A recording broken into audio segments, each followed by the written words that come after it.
Hello and welcome to your monthly horoscope for April for the Sun or the Ascendant.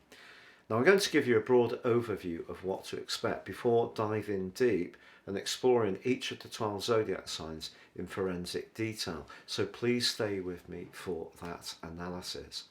Now the big takeout of this month is that we have two new moons, and when this happens, the second is known as the Black Moon. The first new moon is on the 1st in the go-getting sign of Aries, but it combines with Mercury, the planet of ideas, the planet of communication. Aries energy is about initiation and fresh starts. Let's hope some fresh energy is coming through in a constructive way for us all. The second new moon is in Taurus, the next sign on from Aries, because the Sun moves on into Taurus on the 20th. Now this one is in a sextile with the ruler of Aries, Mars. But Mars moves into the sign of Pisces on the 15th. Now Mars moving through Pisces can be a very meditative, or our actions can be very much behind the scenes. Sometimes people who are involved in enterprises such as mining or deep sea diving have Mars in Pisces in their natal chart. So we can expect some things going on behind the scenes that could be positive. And Mars is also in a conjunction with Saturn in the first 9 days. Now Mars in Capricorn, as it was, especially in its conjunction with Pluto, which became exact on the 3rd of March, is a very, very challenging influence. And we know that there has been an outbreak of violence in the very heart of Europe, which is deeply troubling. But once Mars moved on the 6th of March into the sign of Aquarius, and now at the start of this month is combining with the co-ruler of Aquarius, Saturn, there's a much greater desire, I think, collectively to try to get things working in a way which may not be perfect, but is certainly better than that real fight for power that has been imposed at, the latter end of February and the early parts of March. And one of the very uplifting parts of this month's energies is that Neptune and Jupiter, the two co-regents of Pisces, are in a conjunction within 3 degrees through the whole month, and on the 12th that becomes absolutely exact. I think that that can be a very healing dimension. I really pray so. Also, Venus moves into Aries on the 5th. Now, Venus in Aries is, to be honest, in detriment. But I actually have always liked Venus in Aries because I think it gives us an impulse to try to relate. To take the first move, not to sit back and wait. So for me, that can be very positive. But on the 11th, Mercury does move from Aries into the sign of Taurus. Now it is going to be clashing with Pluto from the 9th through to the 12th. And that clash of Plutonian energy still in the sign of Capricorn through to 23, part-time goes into Aquarius, then moves into Aquarius in 24, and we really get the start of the Aquarius age, I feel.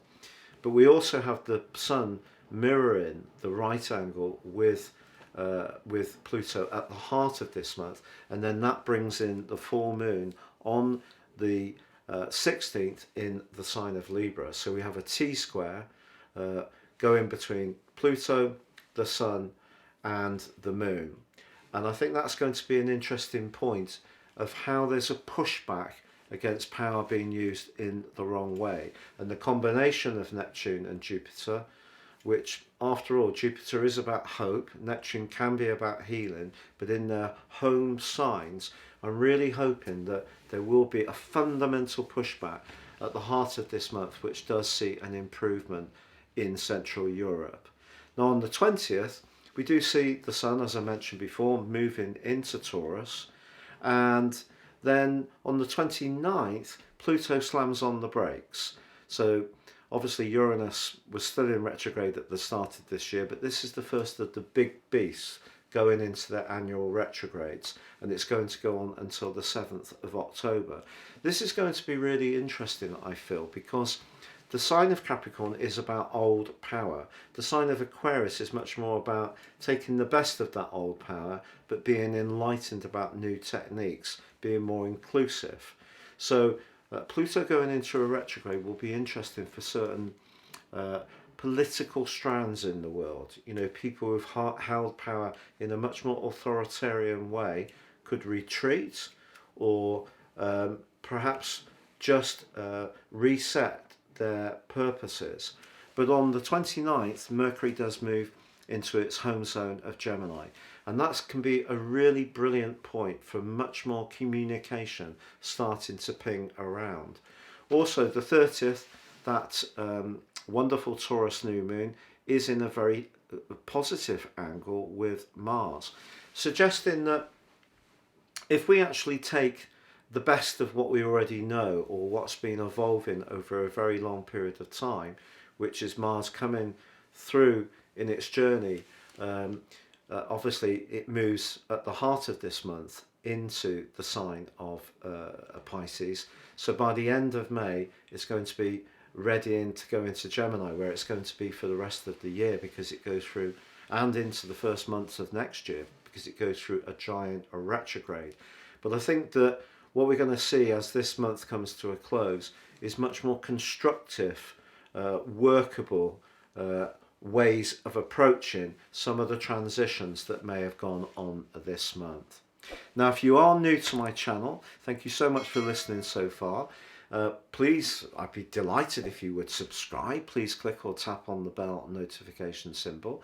And if you'd like to get your free written daily horoscope fired to your device each morning, please subscribe on the link below. It'd be great to have you with me. And also, if you'd like to get your 12-month forecast and character analysis based on your time, date and place of birth, and ascend above your zodiac sign and really get much greater understanding of what makes you tick and your potentials in the time ahead, there is 30% off with my special offer. Please see the link for that below too. Hello Scorpio, and welcome to your monthly horoscope for April. The month begins with a new moon in the sign of Aries, the first sign of the year, so the first new moon. And this new moon for you is very much about the practicalities of life. And because Mercury is very close to the new moon, and Mercury governs the sign of Virgo, which is very involved with the practicalities of life, you have an awesome opportunity to really launch into this month with a sense of a spring clean, of looking at your attitudes towards diet and nutrition and exercise, and where you provide services to others, the job you do, the general level of organisation in your life, all get a great chance for you to focus on these. But also, your traditional ruler Mars is in a conjunction with Saturn for the first 9 days, and that's in your sector of home. So you can see, if you really do want to shake things up in that department, this is an awesome opportunity to do so. But on the 5th, Venus moves out of your home zone, where you may have been doing some cosmetic changes, some redecoration, buying some new soft furnishings. It moves into the sign of Pisces, which of course is a water sign like yours. So this water triplicity for you is your house 5, very much to do with self-expression. But you also have Jupiter that rules the traditional ruler of Pisces in weight, along with Neptune, and within 3 degrees they're in a conjunction for the whole of this month. So this gives you an opportunity with Venus's arrival to really be much more outgoing, interactive, self-expressive, demonstrating your talents. But with the energy coming from the Sun in the sign of Aries, you can blend your talents with a more functional approach. So form and function really become very possible for you in a much more effective way, especially when Venus moves on the 5th. Now Mercury does move into your opposite sign on the 11th, but just before it does clash with your modern ruler of Pluto. So it could be a little bit of tension within you from the 9th to the 12th. And the best way to counter this is by not spreading yourself too thinly. That new moon could make you so virtuous that actually you're trying to spin too many plates. So one of the things that's important this month is to make sure that you're focusing on the issues that are critically important, because if you don't, that will be tested by the time we have the full moon on the 16th. But Mercury moving on the 11th into your sector of relating, see it join with the North Node and also Uranus. Now that's really interesting, particularly from the 16th to the 20th. There could be a surprise connection, dialogue, an understanding, which really could be quite delightful. But equally, you could encounter someone who has a different viewpoint from you, and you may find yourself much more assertive in how you respond to this. And one of the reasons for this is that whilst on the 12th Jupiter and Neptune have an exact conjunction, which can be very good for your self-expression, Mars, your traditional ruler, moves into Pisces on the 15th, and this is going to give you a desire to just be a little bit more self-confident about expressing what makes you unique, individual, and that can actually also bring a much more romantic dimension into your situation. So if you're single, from the middle of this month, your self-confidence but also your sense of allure are going to increase quite considerably. But if you have been focusing so much on the physical plane, by the time we get to that full moon on the 16th, the clash between them and Pluto, your modern ruler, suggests that anything that's of a more psychological nature, that's less tangible, that perhaps is more to do with the instinctive side of life, may need to be rebalanced, and some important but perhaps intense conversations could take place at that time. But the 20th sees the Sun power into your opposite sign, joining up initially with Mercury and also the node and of course Uranus. But on the 29th, Pluto does go into a retrograde. The next 4 or 5 months could see your thinking go through some quite radical changes. And on the 29th too, Mercury arrives in one of its 2 home zones of Gemini, which for you is very much about resources. And it's actually quite a scorpionic transit this. It helps you to understand what's going on deeper down. Maybe some things have been discussed with the 7th house transit of Mercury. Now you're wanting to see what people really mean and whether they're actually going to go forwards with what they're pledging. But as the month comes to a close, there is a stunning new moon, a black moon for you, because it's also angling in a sextile to your modern ruler of Mars. So if you're wanting to be much more thrusting in terms of the way you interact with others, more combative about the areas of life you need to be more competitive around, whether it's at work or perhaps in a sporting or testing yourself out context, that's very exciting. But Mars in the mix also means that you can come across with a great deal of charisma, and that can see you going into May in absolutely top form.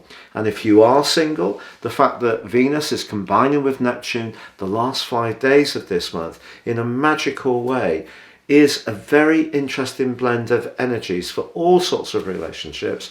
But for those Scorpios who would like to meet someone, a very exciting end to this month.